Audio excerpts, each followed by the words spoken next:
Namaste and welcome back to the third part in the series, Finding Myself. So just as a recap, in order to discover the truth of, or the complete truth to who I am, it was necessary for me to discover my actual essence, meaning my true substance or constitution. Second is my position. Where do I fit in the big picture in relation to this world in which I live, to all of the living beings? And the third is to come to know my natural function, which of course also reveals my actual purpose. So that's what we'll be dealing with today. So what we've come to understand, and I'll just refer a little bit to my notes here. In terms of my essence, the briefest description is I am spirit, aham brahmasmi, that I am not this body, nor do I die when the body dies. I'm an eternal spiritual being, an eternal spiritual spark of God. I am not an impersonal force or energy. I am, in fact, a spiritual person. The idea that I am an impersonal energy is an incomplete understanding. The Sanskrit term for this is Purusha. The living being, the Atma, the self, is a Purusha or person. Therefore, my personhood is not defined or determined by my body. It doesn't arise from my body. It is part of my essence as a Purusha or a person. So then we learned or discovered in the second part of the series in relation to my position that I am dominated and a part and parcel of the Supreme Soul. And this is actually a really important thing to learn. So in the embodied state, I tend to be dominated by my material body and my mind. They are my master. They are the desires, the thoughts, everything that's going on there tends to pull me around everywhere. But in reality, they should not be my masters. I should be the master of the body and of the mind. In relation to the world, I should not try to lay claim to or claim ownership or proprietorship over this world. It was here before I showed up in this particular life, and it will be here long after I have left. Although I, as a spiritual being, are a superior energy to the material energy, yet there is this extraordinary reality that when I am in contact with the material energy, I become dominated by it. I become forced to follow the laws of nature. I am likewise forced to obey social laws and norms. In relation to all other living beings, known as Jiva Atma, they are my brothers and sisters. I should not seek to control, to own, to exploit, or to dominate them. Then we discovered that amongst all living beings, there is one living being that is unique and different or supreme to all the others. I will always be subservient and dependent upon that supreme being or the supreme soul. In the yoga systems, there are different schools of yoga and different types of yoga philosophies and practices. And amongst them, there was the system of Sankhya Yoga. And Sankhya Yoga was a thoughtful examination of the difference between matter and spirit by engaging in quite profound analysis. They would try to discover what actually is spirit and what is its nature. And so in that school of practice and thought, there were things that they would come to discover. And we also, without putting much effort into it really, can come to discover some of these fundamental principles. So the first is that I really seek to be free from death. I fight for life. I fight for survival. All living beings manifest this. And it's because the nature of the soul itself is that I am eternal. But when I become embodied, I tend to look at the body as the self, and the body will undergo death. The living being does not.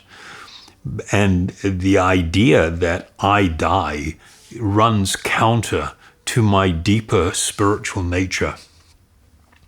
Another thing is that all living beings, we desire happiness.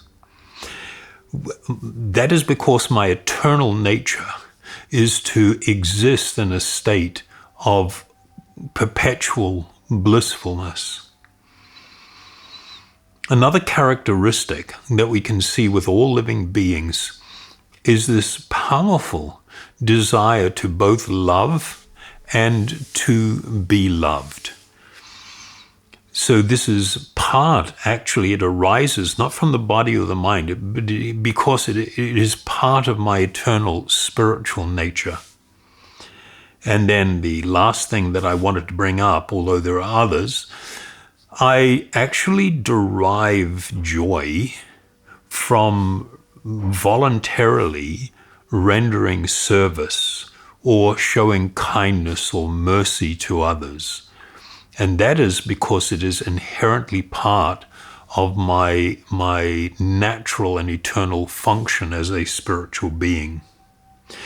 So if we look amongst all the powerful forces that sort of direct our life, love is perhaps the strongest of these forces. The desire, as I said, to both love and to be loved.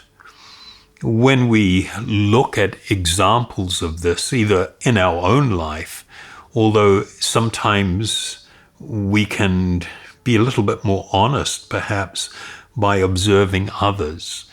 And you have endless examples on the internet of videos, for example, of you see parents, a father perhaps, and who's been away for an extended period and returns to home again to see his children. And there's all kinds of videos like this on the net, and you see this incredible when the father suddenly shows up unannounced, the reaction from the children and how they feel and the expressions as they rush to tightly embrace him, and the expression of the father as well. Another example is, and you've got all of these videos around of somebody proposing marriage to another person. And when you see the reaction of the person who is invited to become a life partner of the person proposing, you see the overwhelming, not just delight, but there is a profound experience of and hope that this is what I've been waiting for, this is what I've been wanting, this is what I've been longing for. I think in terms of friendship, numerous examples, but I can remember one of two little kids, just toddlers, They were out, both of them were out on the street with their parents, and they see each other. One was a white boy and one was a black boy. And they see each other and they let out a shriek and run towards each other with this overwhelming joyfulness on their face and rush up to a really intense embrace and delight. So, these examples abound, even with pets, with animals. People can manifest profound sense of affection for a pet, and you see it even in situations of somebody that may be homeless and they have a pet and they're manifesting so much affection and love for this other living entity. So there are different varieties and flavors of love. And this is spoken about in the Vedas, but they fit under this one umbrella. So if we ask the question, so what is love? How do we define love? Well, in turning to standard dictionary definitions, one of them is that love is an intense feeling of deep affection. Another is a feeling of strong or constant affection for a person. And the final one that I'll use, the strong affection felt by people who have a romantic relationship. So, okay, we can embrace all of these definitions as a way to sort of make it so that we're speaking, clearly about the same thing. But before we go any further, I just want to point out that in all these examples and all these definitions, they always involve relationship. Unfortunately, people throw the word of love around like loving an object. I really love my car or something. And that means something different. When we talk about love, we're talking about relationship. The word is also used in relation to this idea of self-love. And we strongly push back on this idea that you can actually love yourself. That's not what we define or understand from the Vedas as love. Love always involves relationship. So why do we have this desire? Well, we fundamentally have this desire because it is part of our spiritual nature to exist and to experience this condition where one soul is bound to another, heart to heart, if we can put it that way. And that desire is very strong, and it's really motivating people in so many different ways. But if we are to be completely honest, when we look at our own experience and people that we may intimately know, we look at our experience of love, generally the experience will be less than what we actually desire within our heart of hearts. And we see this in people's attraction to novels or movies that have a, really heavy love plot to it or story. How people really are drawn to this higher ideal of a perfect love. And the reason that we are drawn to this idea or this ideal is because it really is part of our eternal spiritual nature. This ideal of love that, poets have written poems about, rockers. I mean, you might remember the rock anthem, I want to know what love is. I want you to show me. There There are so many songs and things written about this condition of love, this ideal that we actually seek. When I was speaking about this once, somebody brought my attention to a movie that was came out about 2015, I think it was.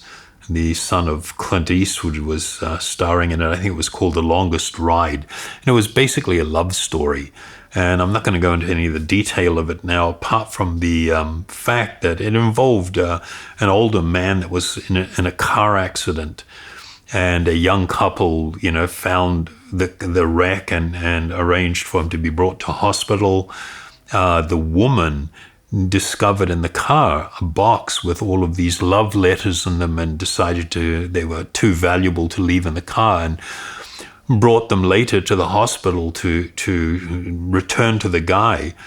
And in the process of their becoming connected and everything, she went through this process of reading these letters to him. And of course it was dealt with his earlier life, returning from the war with a serious injury that left him so he could not have children. And when he revealed this to the woman that he loved, and she loved him very dearly, she agreed to marry him in spite of that fact.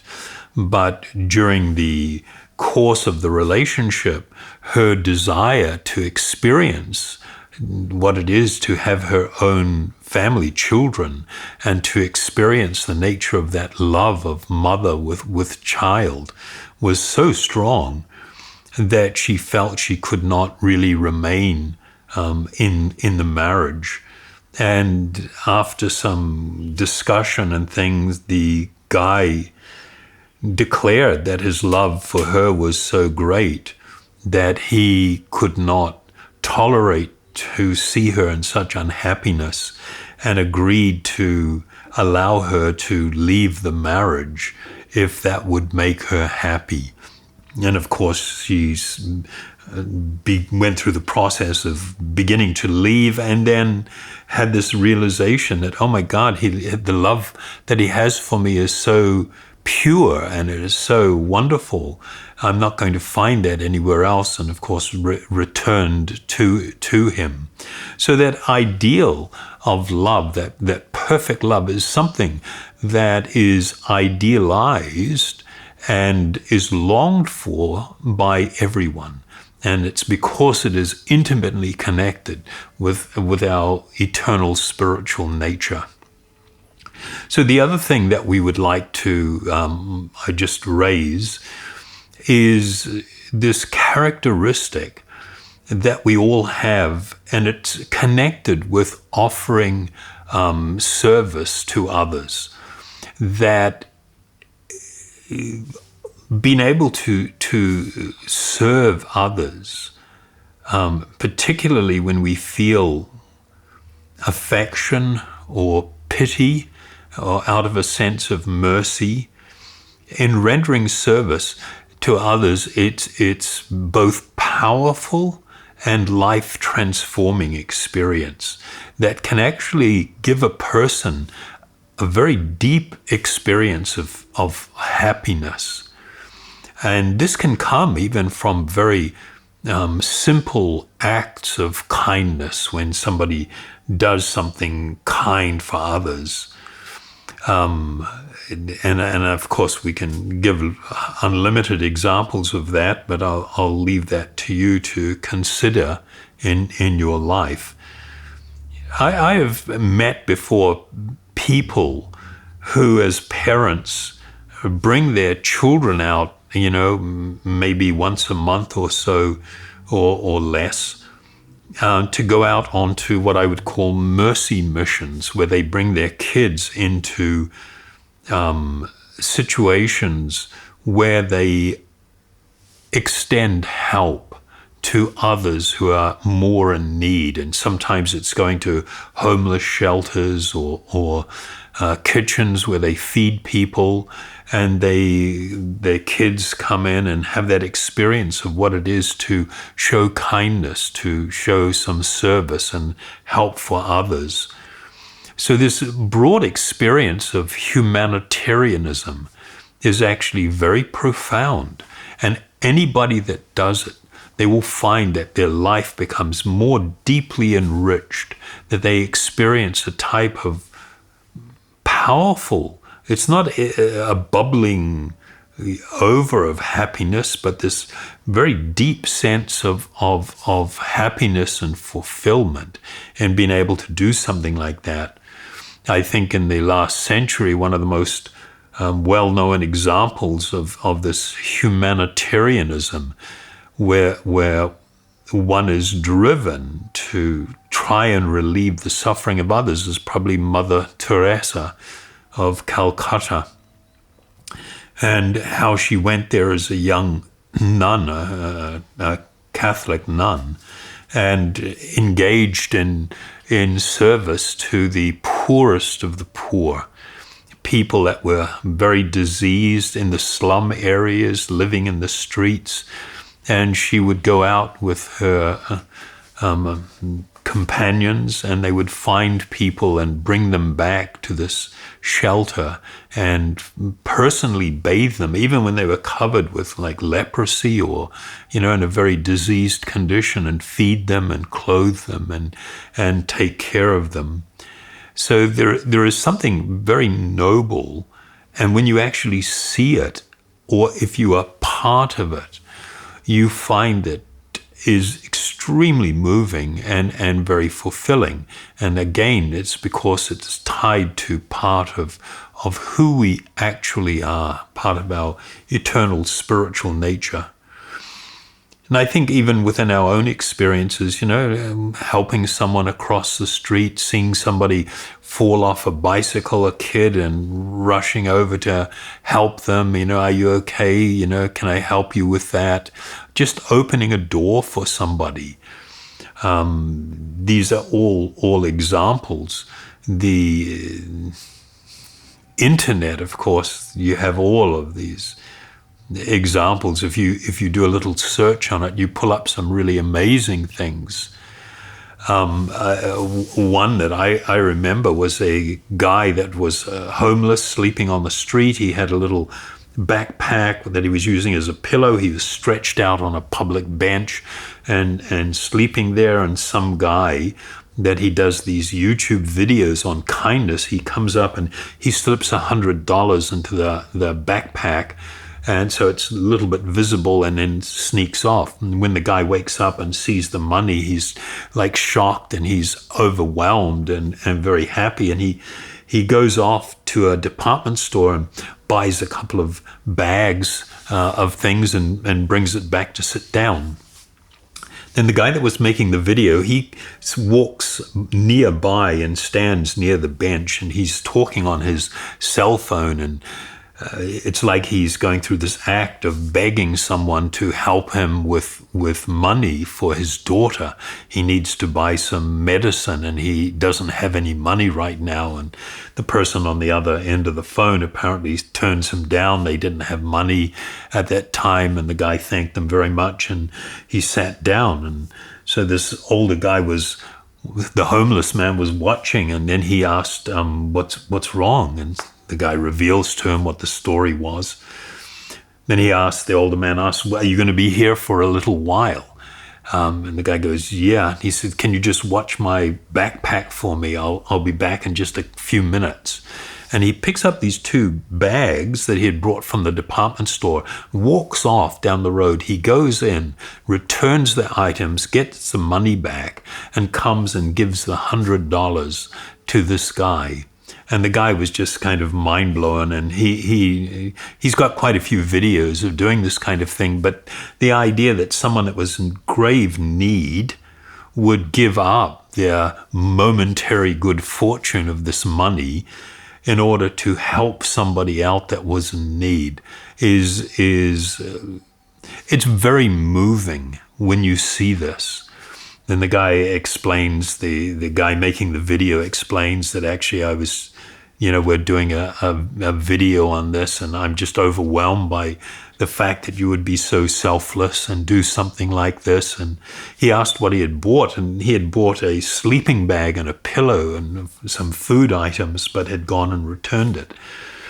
And the guy, in his great thankfulness to this man for showing such kindness, he gave him $500, and that guy's now all overwhelmed and weeping a little bit at the kindness that he's received. And these feel-good, and they are feel-good videos, they touch something in us. And it's very deeply connected with both of these things we're talking about love or affection, and also the selfless service. This selflessness, it can be manifest or service. I mean, we more regularly do it just within families, where you get parents who are delighted and filled with joy just to help a little child, their child, to have an experience at the beach, walking them out into the water with waves lapping around them and watching the child's reaction. But just that, going through that, making that effort to assist and to show them this kindness. And it's natural within families, and it's considered more unusual when it extends particularly to those that we don't know. People often refer to the relationship that they have with their pets, that my pet loves me selflessly. This is actually a wonderful observation. The serving others and loving others, it's a deep and essential part of our real spiritual nature. And one thing that it does is run counter to the tendency towards selfishness. It is an expression of something that is just the opposite. In our life and in the world, much of what is wrong is driven by selfishness. And much of what is right is driven by the tendency to do something that is more selfless. This selflessness sometimes can be manifest even in very extreme ways, where you have somebody willing to sacrifice their own life for a family member or for a friend. And of course, I always think of these stories of people in the military, in a war situation, where you've got people like brothers together in a foxhole or in a house, and somebody lobs a hand grenade into the room where they are, or the foxhole, and somebody makes an instant decision, a split-second decision, to dive on that, and they will give up their own life in order to save the lives of their friends, and so that their families don't suffer this great sadness. And the idea that somebody would do this is so extraordinary, because our own desire for self-preservation is so powerful. We will fight, we will do whatever we need to do to preserve the body, with this thought of that being the self and of self-preservation. So the willingness of someone to be so selfless that they can even offer up that which is most dear to them, their own life, is very quite extraordinary. And it deeply moves everybody that has ever been exposed to something like that. These extreme manifestations, I guess, of great love and courage really captured in a very famous but probably hardly known now biblical verse, where it says, "A greater love hath no man than this, that a man lay down his life for his friends. So it's described there as no greater form of love. So in relation to this tendency, this deep spiritual characteristic to seek love and to express, to love others and to be loved and to offer service, it being part of our eternal spiritual nature, it has been wonderfully captured in some ancient Vedic verses that were spoken by the great Sri Chaitanya Mahaprabhu. And I will just read them out for you.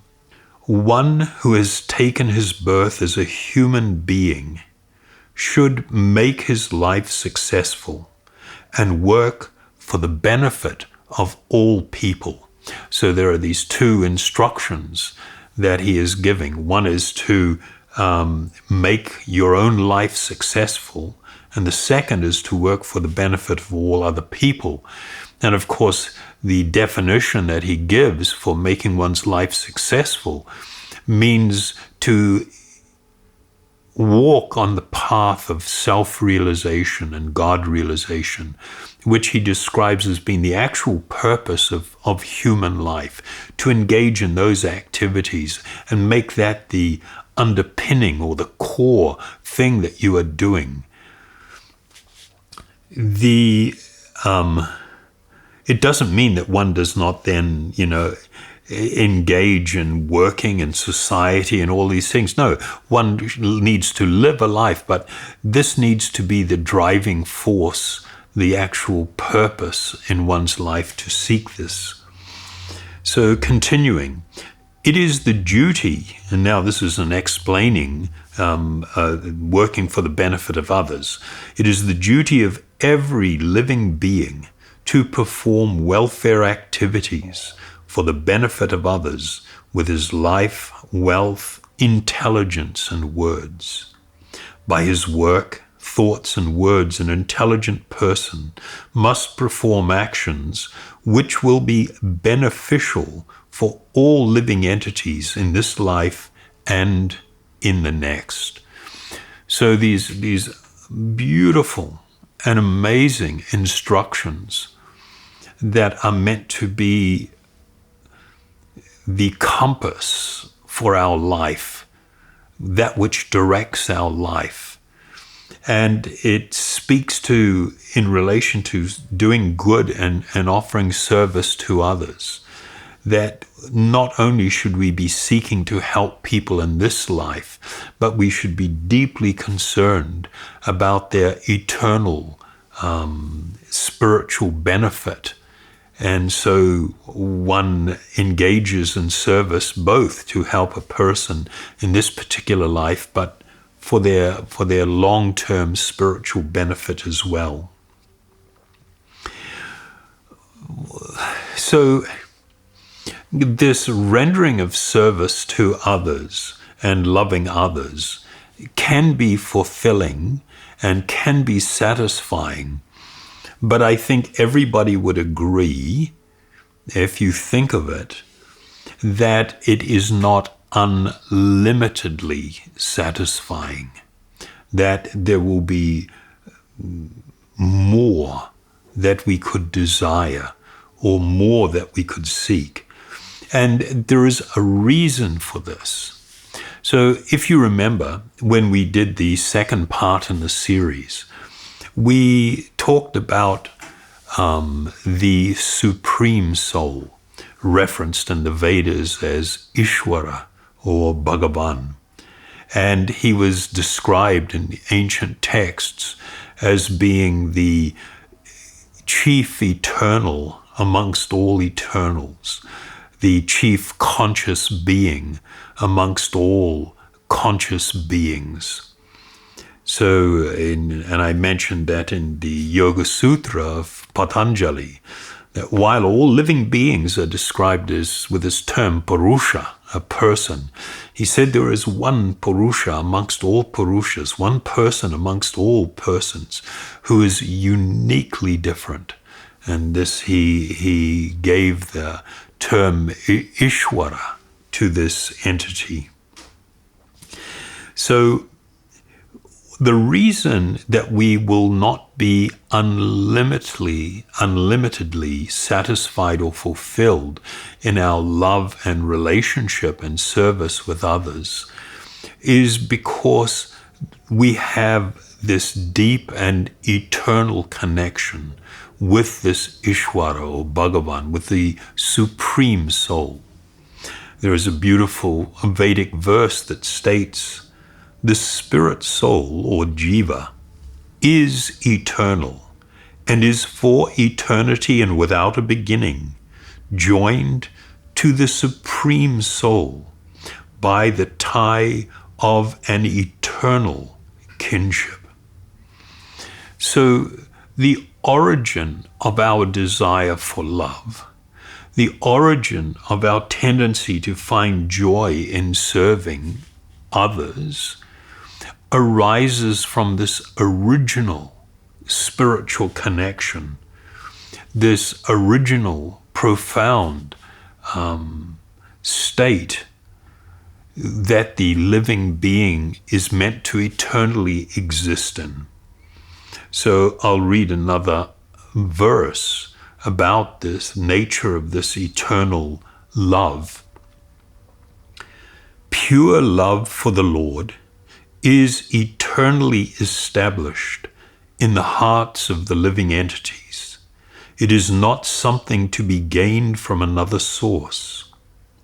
When the heart is purified by the hearing and chanting of transcendental sounds, this love naturally awakens. So this is a revelation of the most elevated form of spiritual experience and realization, self-realization and God realization. The highest and most ecstatic spiritual experience is when one again reconnects and experiences this state of transcendental or spiritual love. It is this condition that we are all desiring, and this is why we find, our experiences not unlimitedly fulfilling. We are always seeking something higher, something more perfect, and it is this that we are actually craving. This message is consistent with almost all the teachings of the great spiritual teachers since the most ancient of times. And I will just make one reference of many that I could draw from, but it is in relation to what was taught by Lord Jesus Christ. He states, "Thou shalt love the Lord thy God with all thy heart, and with all thy soul, and with all thy strength, and with all thy mind." So it is, as I've mentioned in other places, unfortunate that many people that say they are followers of Jesus Christ are unfamiliar with what this actually means and why it was put forward as the greatest and most important commandment. Because this is the deepest part of our eternal spiritual nature. And to experience this condition of perfect love where one's entire heart, mind, being, everything is given in this union of divine love. There is no greater spiritual experience or realization than this. The actual purpose of human life is to regain this lost position and to be eternally immersed once again in this great and limitless ocean of love. There was a very beautiful, short statement made by a Christian saint and philosopher. His name was Augustine, over 1,800 years ago, which for me is beautiful and amazing, and actually encapsulates the essence of what the Vedas are teaching. And he says, to fall in love with God is the greatest romance. To seek him is the greatest adventure. To find him, the greatest human achievement. So, in concluding this series on finding myself, the Vedas and countless great spiritual teachers, sages, and saints since time immemorial have answered the question of who am I? Who am I? And what is my purpose in the following points? And then to summarize, my essence, I am spirit or Brahman. I am not this body. I do not die when the body dies.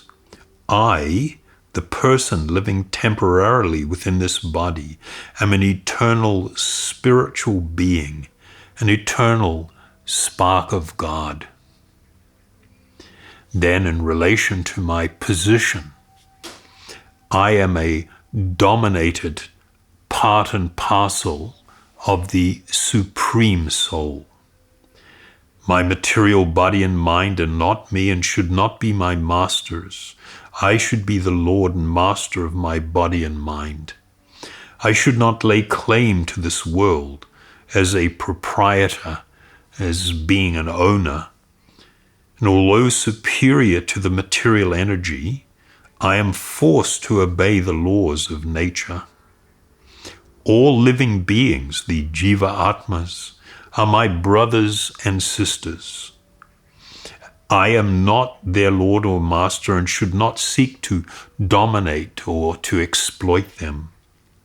And amongst all living beings there is one who is supreme. I am not, nor can I ever become the Supreme Soul or Supreme Being.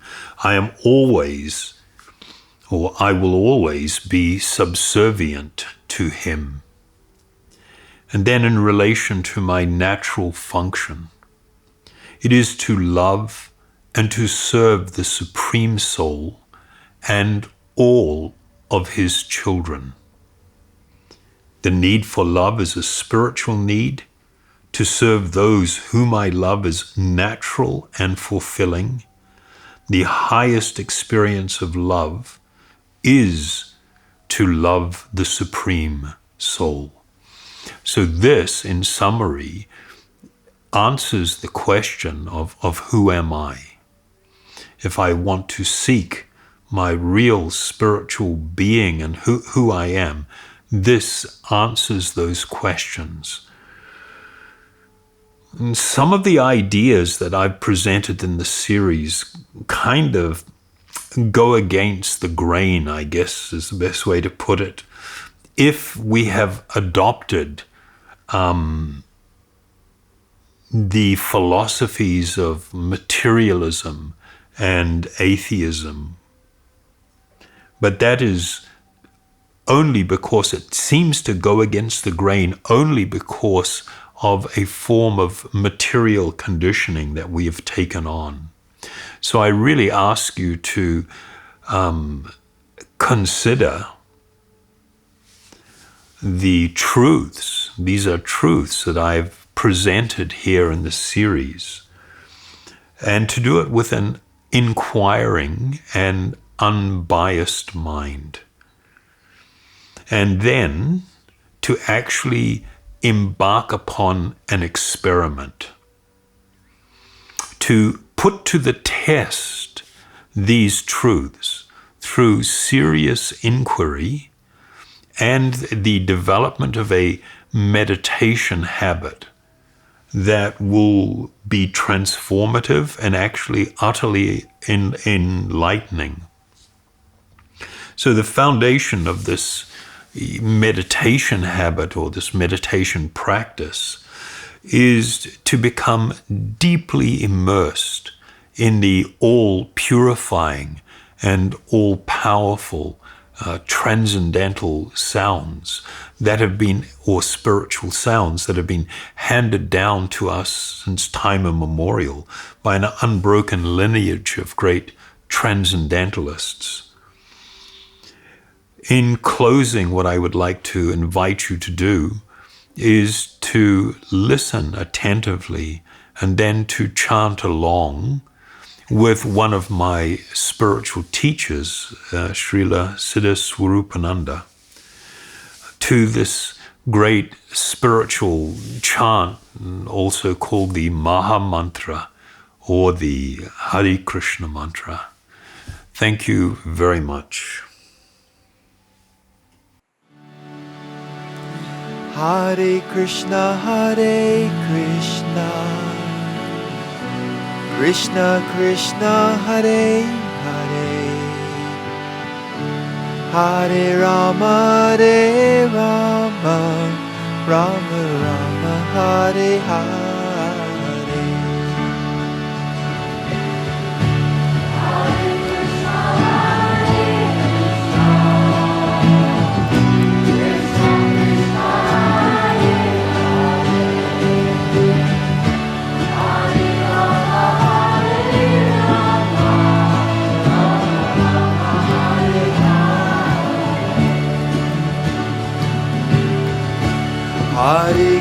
Hare Krishna, Krishna Krishna, Hare Hare, Hare Rama, Rama Rama, Hare Hare. Hare Bol.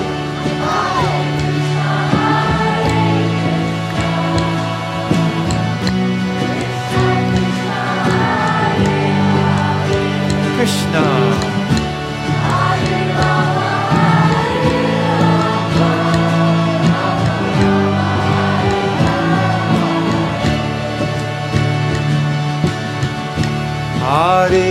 Hare Krishna,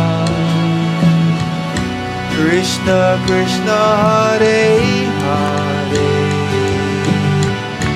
Hare Rama, Rama Rama, Hare Hare.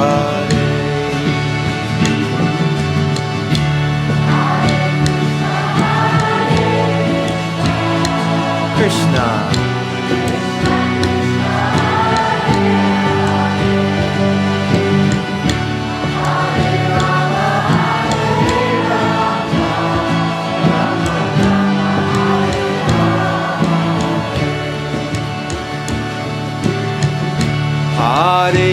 Hare Krishna, Krishna Krishna, Hare Hare, Hare Rama, Rama Rama, Hare Hare.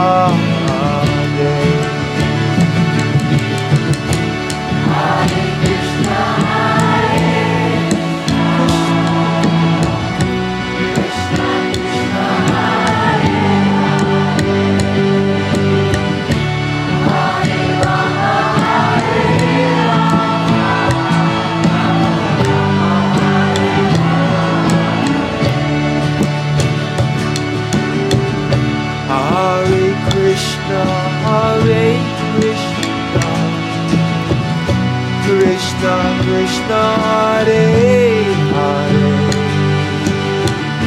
Hare Rama, Rama Rama, Hare Hare.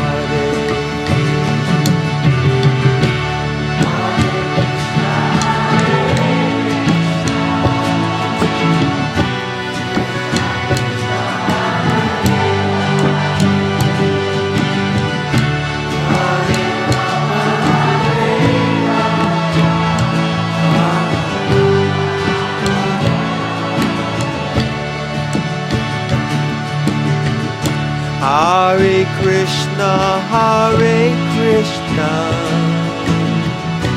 Krishna Krishna, Hare Hare, Hare Rama, Rama Rama, Hare Hare.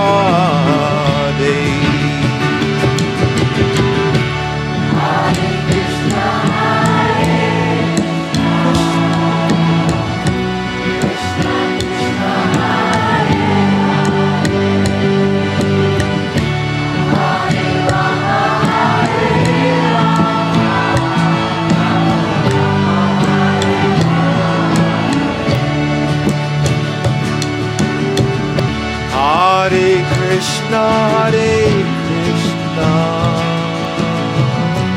Krishna Krishna, Hare Hare, Hare Rama, Rama Rama, Hare Hare.